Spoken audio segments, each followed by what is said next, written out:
Are you going to watch these games? Absolutely, yes. Do these games fascinate you? Absolutely, yes. Yes. Because this is like, I don't know, it's not only the highest level of football, but it's like the highest level of game planning and scheming. And these are the type of strategies and openings and adjustments that every team is going to study all offseason. It's going to inform how the league evolves next year. It's going to be interesting. I'd like to make a point. I knew you were going to answer that way. Yeah. And I love it. And I want to make a point about it. As a lot of you know, I went to Stanford. I did a PhD in English literature there. And it was hard. And I was with professors who were brilliant and with a lot of my colleagues, students, who were just much smarter and better read than I was. And I had to use every one of my gray cells to get through. It took me 6 years for a master's and a PhD. I really had to think hard.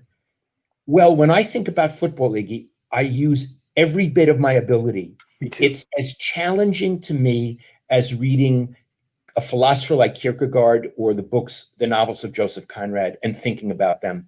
When I think about all the permutations in football and what is at stake in these games and what these brilliant coordinators, have to think, and then they think, but if I do this, he'll do this, then I do this, and all of that. It's as challenging as my PhD. And I got to tell you, on that level, as much as I love baseball and boxing, there is nothing like football. Right, because you got to know Bill Walsh, and you felt like he was just as smart as you, right? In his own way, he's or smarter. Like you guys have nothing in common in terms of what you studied, but you would appreciate his attention to detail, his vision, his brilliance in his field. And you didn't expect a football coach to be like that, right? Right. In fact, Iggy, when I knew him, I've learned a lot of football from you, and I wish I'd been able to ask him more I studied him as a character, but not his football. And you would have helped me with that. It turns out he was a very conservative play caller. I would have asked him about that, and I never did. But it's funny. I don't think he really wanted to talk football. He wanted to talk about himself and boxing, and he wanted and you to be. And that's what we had in common. Yeah.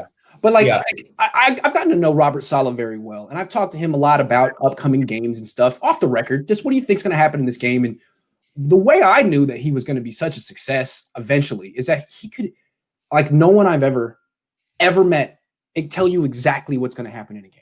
He can do it. I've never seen anyone do it. It's like, look, people think it's going to be a high-scoring game or this team's going to win. No, it's going to be a low-scoring game. This coordinator is going to do this. This coordinator is going to respond with this. Like, wow. Oh, my goodness. Like, it's what you can do with boxing, but with football, there's like 800 variables. And he's got this is going to do this, and this cornerback's going to take this guy out of the – he can do it. And it's like, well, if a guy can dupe out an entire game like that, he probably has the vision to run his own team. I'm just thinking. So I want to come back to it, Iggy. You and I are probably what you'd call an intellectual.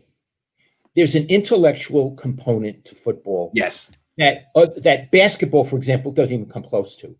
And I am endlessly fascinated by it. So now I have a question. We've named intellectual coaches. Saleh, Bill Walsh, intellectuals. I don't mean outside of football, but in that universe. Is Jim Harbaugh a football intellectual? I think so. I think he spends most of his time thinking about football and thinking about the deep questions of football and thinking about football philosophy and what's the best way to coach a quarterback and what's the best way to build a team. Yes, absolutely. He's thought about the big questions in football his whole life, every day. Okay, Iggy, I 100% agree with you. And here's the other thing. You and I have covered mediocre coaches on the Niners. Some of them were very nice people. Mike Singletary, I want to tell everybody, is a really good guy and someone I admire. But in terms of asking the big questions of football, I don't think Mike was capable of it. I don't think Chip Kelly is capable of it. Actually, I would disagree. Chip Kelly does ask the big questions in football. His answers are just cockamamie. Got it. He asks the right questions, but has crummy answers. His answers are cockamamie. He's had the same answers for like 15 years, dude. Come on. But he is actually one of these guys who would question the very basic principles of what people take for granted. He's good at that. He just hasn't had anything new to say for freaking 15 years. No. He's just a guy. There are big questions. Right. No. Maybe he'd try, but I don't think he has the capacity to even get far in that You know, position. he just got fired again. Sorry, Jim. Where was he, Iggy? With Mike Nolan, where were He they? was doing with Dallas. I'm telling you, he burned a lot of bridges by stabbing Harbaugh in the back, allegedly. So I mean, I don't know how many staffs he can work for, because there's a lot of people who are loyal to, especially John Harbaugh over in Baltimore. I don't know. He might be done. Can't come back to the Niners. Couldn't get near them, right? No, absolutely not. One more thing about why I'm so interested to watch these games. To me, it's cool. Like, what the question is, like, what does it take to win the Super Bowl this year? Because it's different every year, and the league changes. And what worked last year doesn't necessarily work this year. And it's nice. It's interesting to figure out, like, what did one team have to go through to make it all the way? What extraordinary job did they have to do? You know, and maybe it's the Chiefs again this year, but I don't know what. And the point is, we don't know the answer now, but we will know the answer. Yeah, and then to go back and figure out why it was the way it was is great. It's so fascinating. Buffalo could win the Super Bowl this year. How interesting would that be? Yeah. Or Green Bay, I don't know. Be interesting. We got a question real quick before we move on from Jarvis. Starting a franchise, who would you choose to lead your team in their prime? Brady, Rodgers, Allen, or Mahomes? That's tough because go slow. Starting a franchise, who would you choose to lead your team in their prime? Brady, Rodgers, Allen, or Mahomes? Oh, I know. Mahomes. Yeah.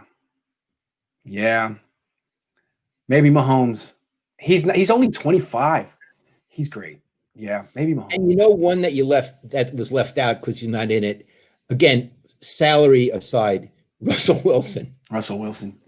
Oh, Iggy, yeah. I've said it. I love to watch him work. You know, it's interesting. I don't think it would be Brady. Brady was great, but Brady can't move. I think you can do more with Aaron Rodgers. And again, I think it's Aaron Rodgers' career. We may look at it differently. If he wins the Super Bowl in his old age, you go and look back and say maybe he was just held back by a terrible coach. And Belichick didn't have to deal with that. Breeze didn't have to deal with that. Roethlisberger didn't have to deal with that. So it'll be interesting to see if Rodgers can change his legacy a little bit. He could win the Super Bowl this year. It'd be very interesting. And, you know, physically, I think he can do everything Mahomes can do. Mahomes just gets to play for Andy Reid. Yeah. Pretty good. You know, Iggy, for all four of those quarterbacks, there's a lot to do between today and winning a Super Bowl. It's true. They're going to go through the fires of hell. And Rodgers has the least heart. I agree. The least heart.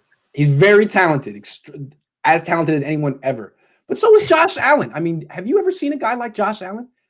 As great as Mahomes is, this guy Josh Allen hurts defenders. When he scrambles and gets hit, I'm worried about the defensive back. I'm not really thinking about Josh Allen.